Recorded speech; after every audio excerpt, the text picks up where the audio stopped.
సమ్మక్క సారక్క మేడారం జాతర.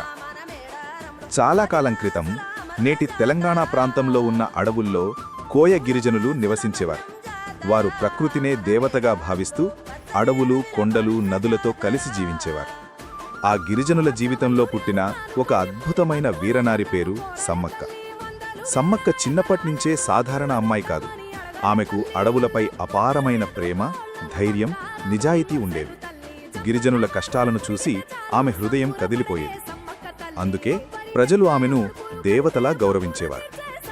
కాలక్రమంలో సమ్మక్కకు పాగిడిద్ద రాజు అనే గిరిజన నాయకుడితో వివాహం జరిగింది. వారికిద్దరు కుమార్తెలు పుట్టారు.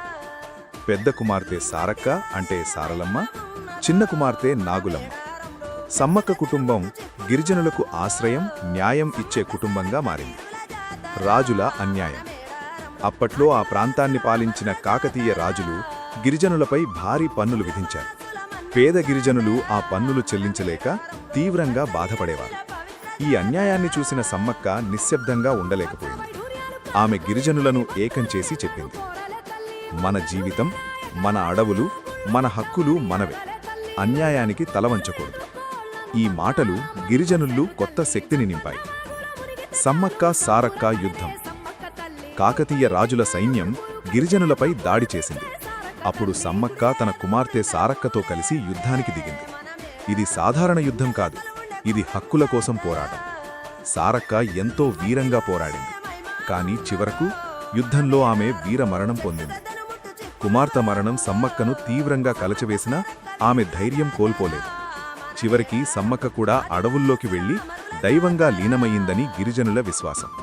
ఆమె శరీరం కనబడలేదు, కాని ఆమె శక్తి అడవుల్లోనే నిలిచిపోయిందని వారు నమ్మారు. దేవతలుగా పూజ.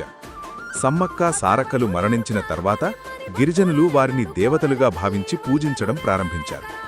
ప్రతి 2 సంవత్సరాలకొకసారి మేడారం అనే ప్రాంతంలో జరిగే ఈ పండుగనే నేడు మనం మేడారం జాతరగా తెలుసుకుంటున్నాం.